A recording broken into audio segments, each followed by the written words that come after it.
I never thought checking our bank statement would destroy everything I believed about my marriage.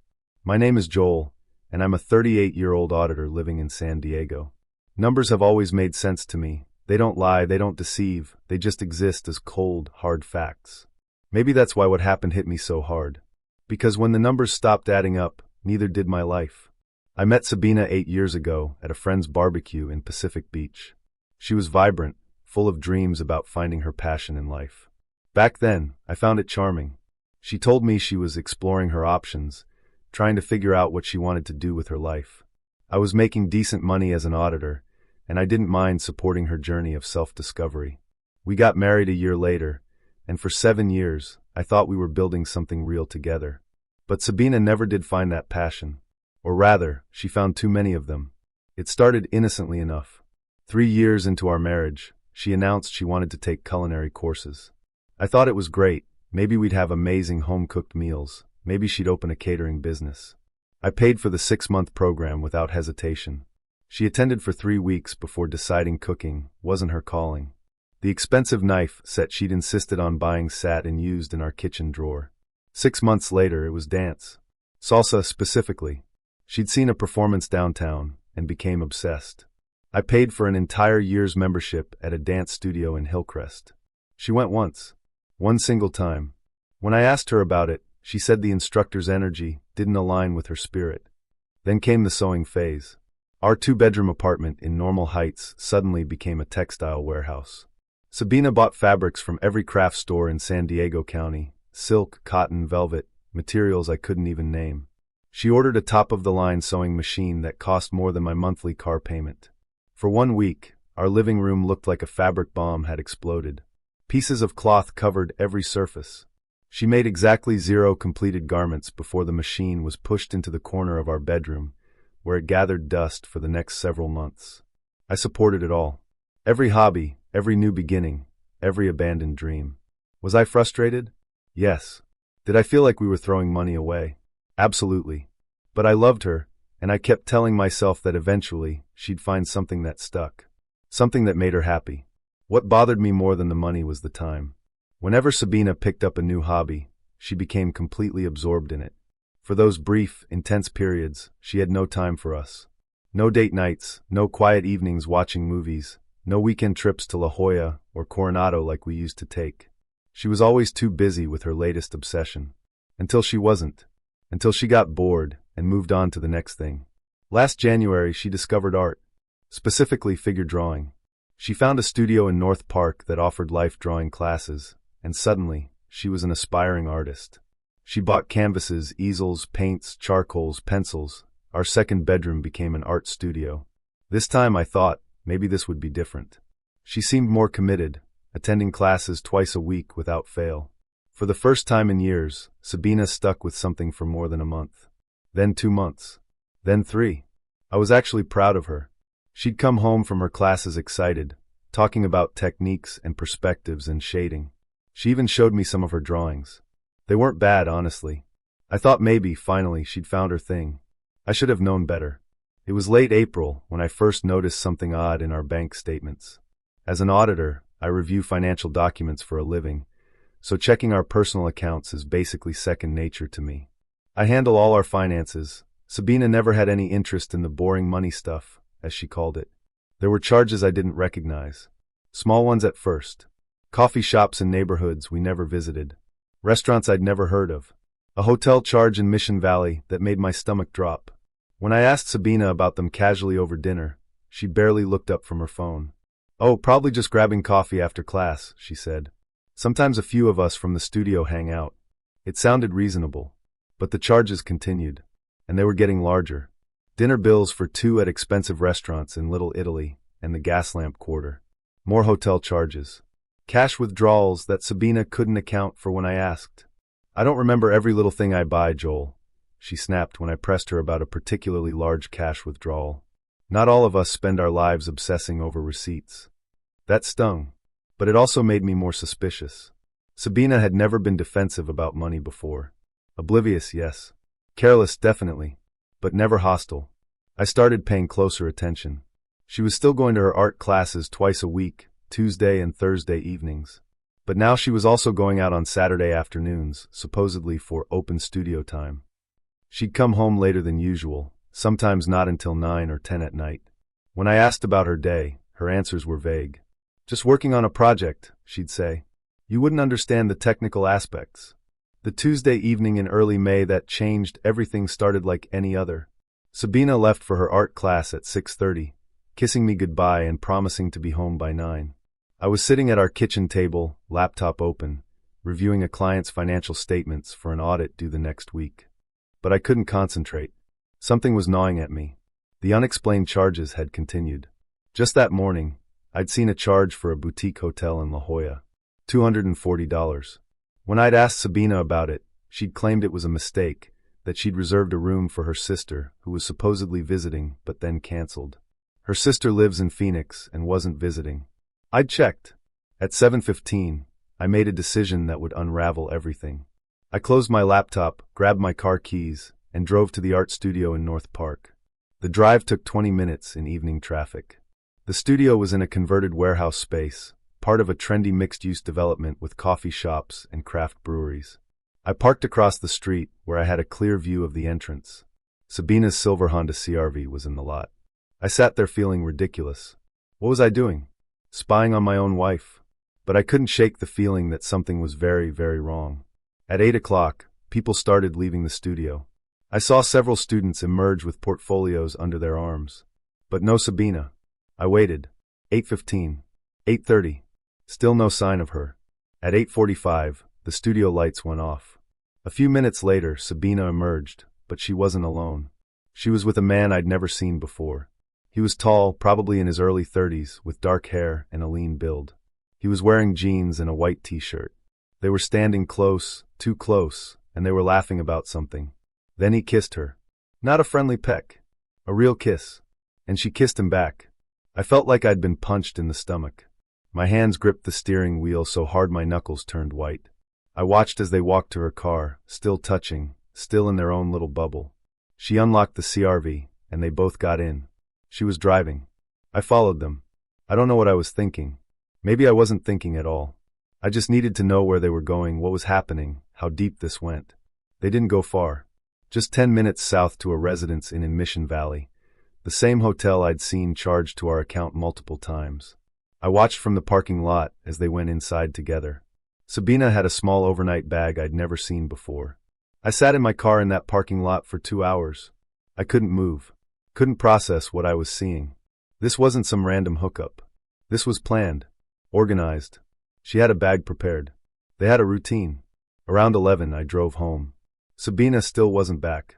I sat in our dark apartment, surrounded by her abandoned hobbies, the dusty sewing machine, the unused dance shoes, the expensive cookware, and I felt like an idiot. All this time, all this money, all this support, and she'd been betraying me. She came home at 11:45, humming to herself as she unlocked the door. She actually seemed surprised to see me still awake. "Oh hey," she said casually. "Class ran late. We were working on a really complex composition." I didn't say anything.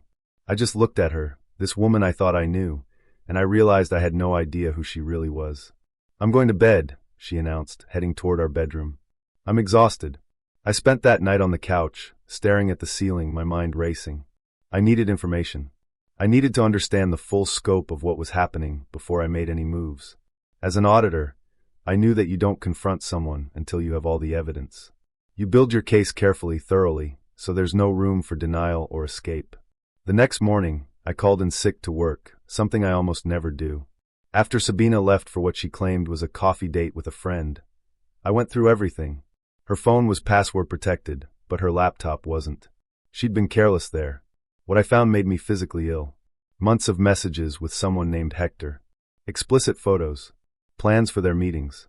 She'd been seeing him since February, 3 months. He was the model at her art class, the one who posed for the figure drawing sessions. According to their messages, they'd started talking after class one evening, and things had escalated quickly. But it was worse than just an affair. Sabina had been spending my money on him. Expensive dinners where they celebrated their connection. Hotel rooms for their encounters. She'd even bought him gifts, a leather jacket, a watch, concert tickets.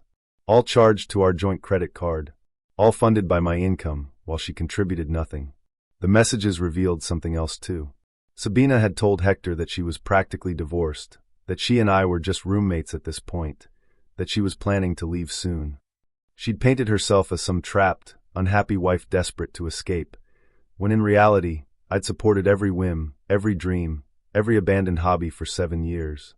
I took screenshots of everything, downloaded every message, every photo, every receipt. Then I copied all of our financial records from the past year. As I compiled the evidence, I noticed patterns I'd missed before. The spending had started small, but accelerated dramatically. In the past 3 months alone, Sabina had spent over $15,000 of our money on this affair.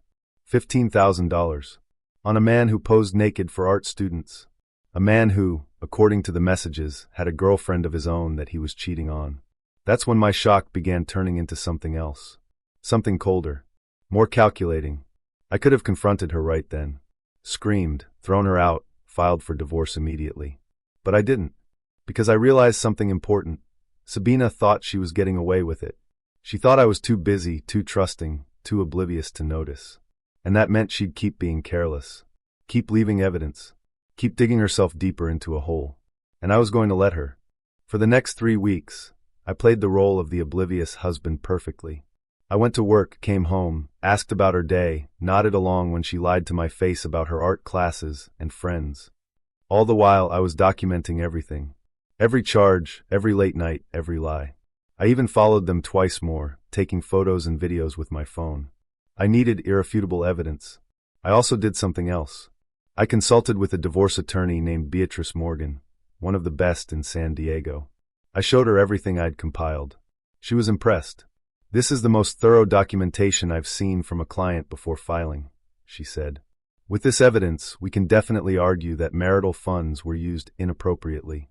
In California, even though it's a no-fault divorce state, we can seek reimbursement for misused community property." "How much can I get back?" I asked. "Not just reimbursement," Beatrice said with a slight smile. "With evidence this clear of financial misconduct, we can push for you to retain the majority of marital assets. The apartment, the car that's in both names, savings, everything. She spent your earnings, community property, on an extramarital affair. A judge won't look kindly on that." "What about her?"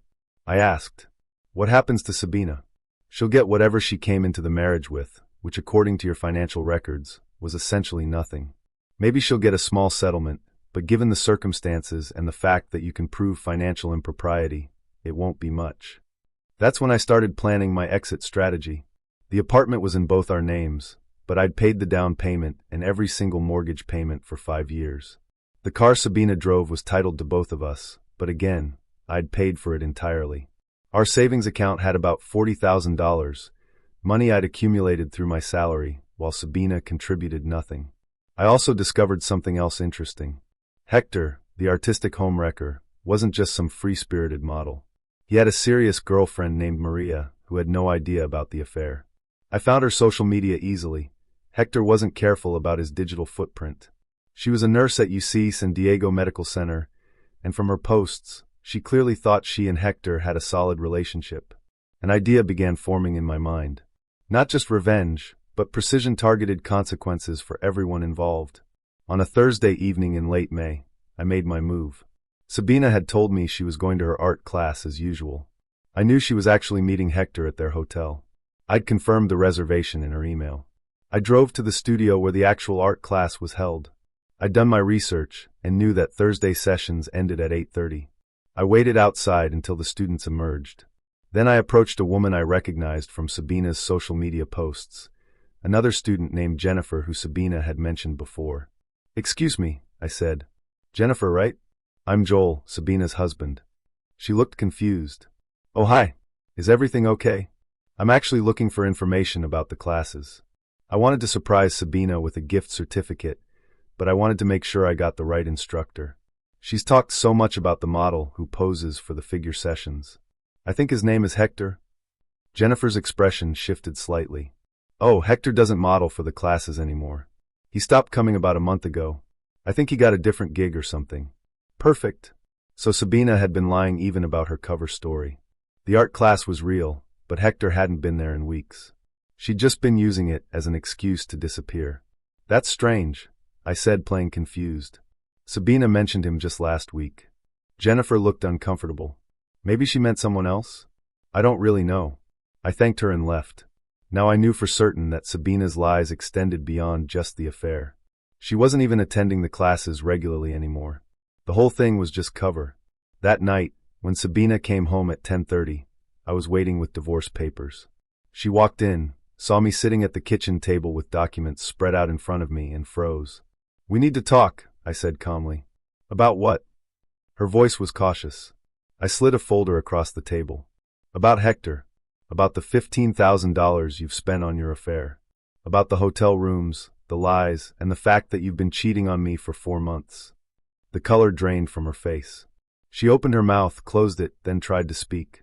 "Joel, I can explain." "Don't." I held up my hand. "I have every message, every photo, every receipt. I've known for 3 weeks. I've been documenting everything." She sank into a chair, her hands shaking. "How did you?" "I'm an auditor, Sabina. I analyze financial records for a living. Did you really think I wouldn't notice mysterious charges? Did you think I was that stupid?" Tears started rolling down her face, but I felt nothing. No sympathy, no sadness, just cold determination. "I loved you," I continued. "I supported every single one of your ridiculous hobbies. The cooking classes you quit. The dance lessons you never attended. The sewing machine you used once. The art classes that, by the way, Hector hasn't even been modeling for over a month. I supported all of it, and you repaid me by sleeping with some guy and spending our money on him." "I'm sorry," she whispered. "I made a mistake. I'll end it. We can fix this." "No, we can't. And you're going to sign these divorce papers." She looked at the documents in front of her. What are these?" "Your future. I'm filing for divorce on grounds of irreconcilable differences, but I'm also seeking full reimbursement for the marital funds you misappropriated. That means I get the apartment. I get the savings. You get to leave with whatever you brought into this marriage, which was nothing." "You can't do that," she said, but her voice lacked conviction. "Actually, I can. California law allows for reimbursement when one spouse misuses community property. And spending $15,000 on an affair definitely counts. My attorney is very confident." Sabina's tears were flowing freely now. "Please, Joel, don't do this. I love you. It was just a stupid mistake. I'll do anything. You should have thought about that before you slept with Hector in hotels I paid for. You have 2 options. Sign these papers and accept the settlement, or we go to court and I present all of this evidence publicly. Your choice." She stared at the papers, her hands trembling. "What about Hector? Are you going to?" "What I do about Hector is none of your concern anymore." She signed the papers that night. It took an hour of crying, begging, and attempting to negotiate, but eventually she signed. I'd had Beatrice draft them in a way that was fair but firm. Sabina would get $5,000 from our savings, enough to rent a place and get on her feet, but nowhere near half of what we had. Everything else was mine. The apartment, the car, the remaining savings, even most of the furniture. "You have 2 weeks to move out," I told her after she signed. "After that, if you're still here, I'll have you removed." She looked at me like she didn't recognize me. "What happened to you? You were always so kind, so understanding." "You happened to me," I said. "You took my kindness for weakness. You mistook understanding for stupidity.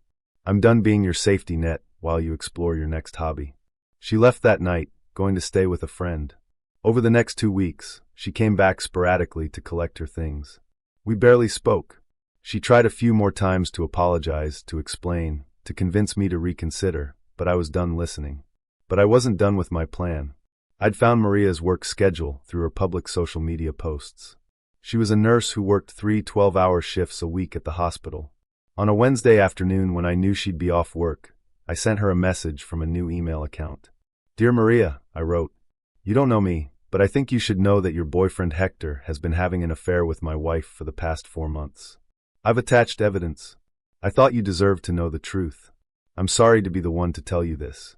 I attached a carefully curated selection of the messages between Sabina and Hector, enough to prove the affair, but nothing too explicit. I wanted Maria to know the truth, not to be traumatized. She responded within hours. "Who is this? How do I know this is real?" I sent her more proof. Screenshots with timestamps.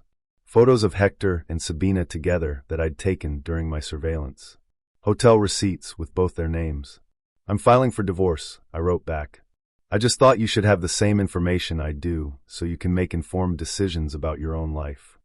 Maria didn't respond again, but I saw through mutual friends' social media that she and Hector had a very public, very explosive breakup about 3 days later.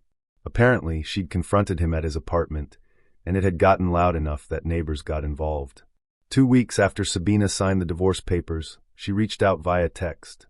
Hector broke up with me. He said things got too complicated. I have nowhere to go. I didn't respond.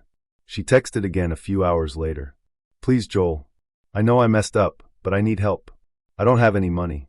Can we at least talk? I finally replied. You have the $5,000 from our settlement. That's more than you contributed to our marriage. Figure it out. How can you be so cold? She wrote back. We were together for 7 years. And you threw it away for a man who posed naked for art students. Now you're both single. Congratulations. That was the last time we communicated directly. The divorce was finalized 6 weeks later. California has a 6-month waiting period for divorces, but because we had no children, no significant disputes about property, since she'd signed the settlement agreement, and no contested issues, the legal process moved quickly. I heard through mutual acquaintances that Sabina moved in with her mother in Riverside County, about 2 hours away. She was apparently looking for work, for the first time in years, and struggling to adjust to life without someone funding her whims. Hector, meanwhile, lost his modeling gigs after Maria blasted him on social media. It turns out the art community in San Diego is pretty tight-knit, and nobody wanted to hire the guy who'd been sleeping with a married student. Last I heard, he'd moved to Los Angeles to try his luck there. As for me, I stayed in our apartment, my apartment now. I removed every trace of Sabina and her abandoned hobbies. The sewing machine was donated to Goodwill.